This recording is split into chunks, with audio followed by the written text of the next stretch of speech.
So I did a video on emergency contraceptive options you can use if you had unprotected sexual intercourse, and I received a message inbox, someone asking me, Doctor, what if we practice coitus interruptus, which is simply the withdrawal method?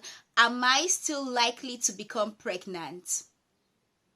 If that's your worry today, then I'll be answering that in the course of this video. Hello there. For those who don't know me, I'm Dr. Ayuk. I'm a medical doctor and I do health educational videos. So, what is coitus interruptus, or simply withdrawal method, like she asked? Actually, first I'll say it's a form of contraception in which it involves the man pulling out his penis in a vaginal sex before he ejaculates. That's the simplest definition of it.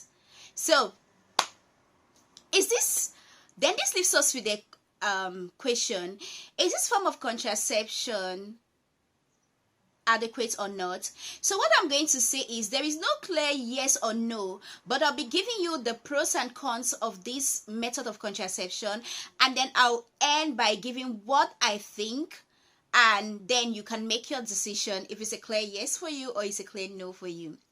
So we should have at the back of our mind that there is no method of contraception that is 100% effective. Even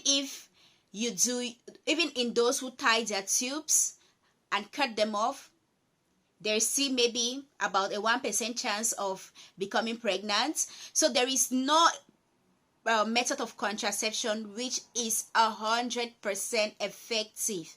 So with this method, let's dive now to coitus interruptus. So now, what are the pros of this method of contraception? First of all, one, of course, it is free. It is cheap.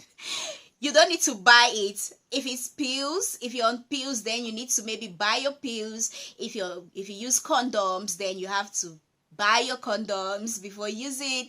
And if you are to do a procedure, maybe a vasectomy to cut your vas deferens, maybe you're going to pay, depending on where you are, you're going to pay for that procedure.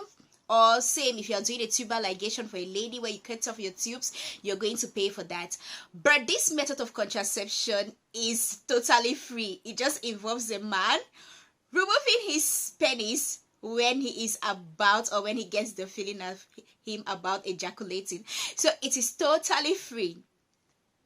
So that's the first point about this method of contraception. So the second point about this method of contraception is the fact that it builds some kind of trust, because any lady that is going to allow a man to do that, it means you really have a high trust for that man.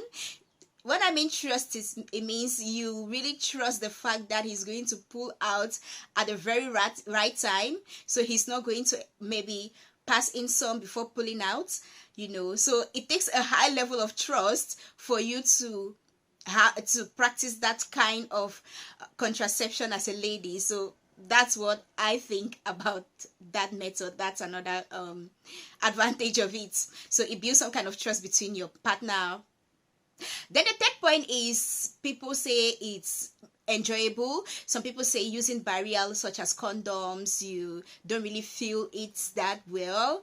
But this method, it's flesh to flesh, and you just need to just pull out when you're about ejaculating. So that's okay for them. All right, so now we'll be moving now on to the cons of this method of contraception. The thing is, let's start by looking at the failure rates. We've said that all methods of contraception has got failure rates. Okay, condoms is about 15%. It has a failure rate of about 15% because accidents can occur. There can be a tear, a leakage, or maybe by the time you're trying to open, some people open the condom with their teeth and it tear them. It causes a hole and they don't know, and they put it, and So those kind of accidents happen with condoms. So it's about 15%, meaning about less than 2% using condom risks having an unplanned pregnancy by this method of contraception. All right, so okay, we move now to pills. So like the mini pill is about, the failure rate is about 7%. Okay, which is not that much. That's less than one woman on the pill is going to have an unplanned pregnancy while using that method of contraception.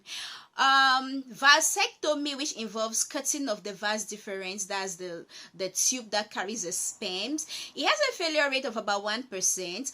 And also tubal ligation, which is cutting of the tubes, it has a failure rate of about, let's say, 1.8% of it. So they are really minimal. Now with coitus interruptus, the failure rate is about 24 to 27%, meaning approximately 3 in 10 women are going to become pregnant while using this method of contraception. So the first thing we've seen with the others, comparing the failure rate with the others, you see that this is really at the top, okay, because we have 24 to 27% of women becoming pregnant by using this method of contraception. So it's something to think about.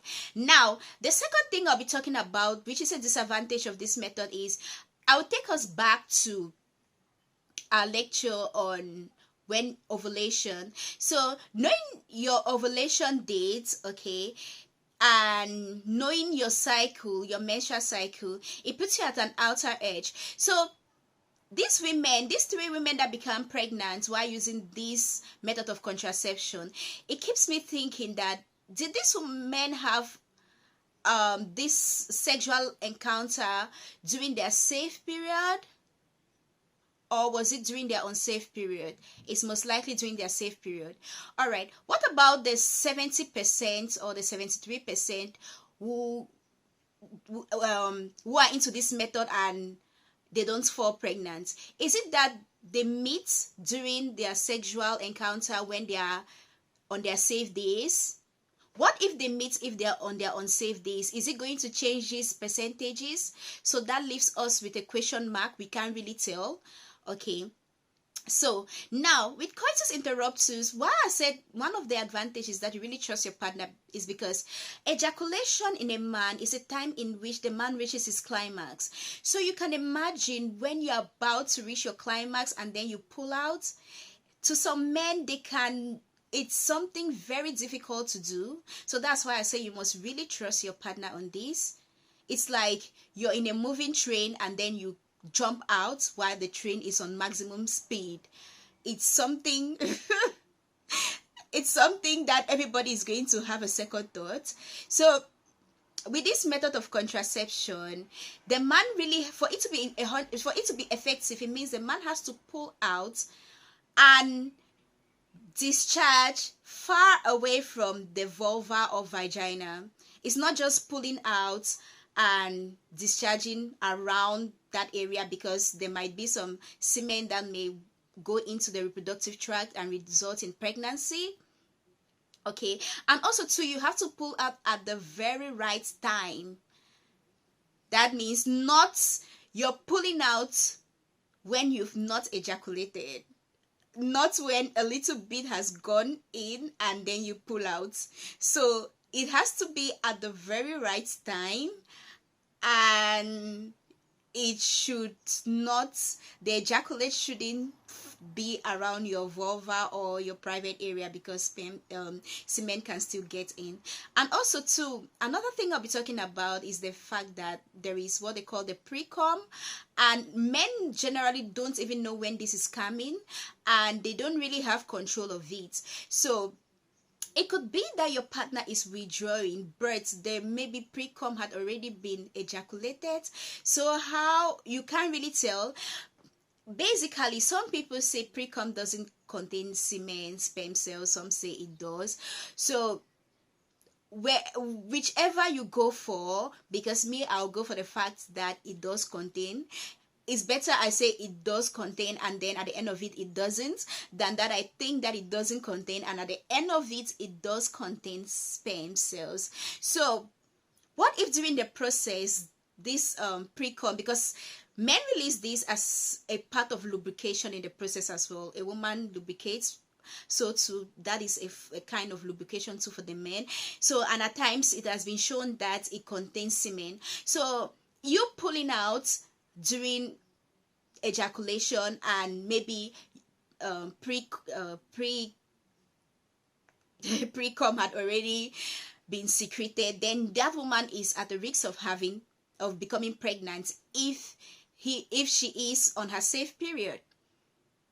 Okay, so with the high rate of failure with this method of contraception, and also to needing the man to have a high sense of control, and also the evidence of pre-com, amongst other disadvantages, it's now left for you to decide if that is a method of contraception you are willing to follow. Another thing too, we should know that this method of contraception doesn't prevent against sexually transmitted infections. So the only way to practice safe sex is using a barrier, which is condom, be it male condom or female condom, that prevents both pregnancy and also sexually transmitted infections, although it's not 100% guaranteed births. I think it's better.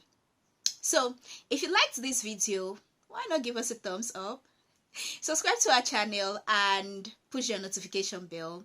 Also too, if you have any concerns or any worries, just write it in the comment section and I'll be answering them for you. Thank you so much. Be healthy and practice safe sex. Bye.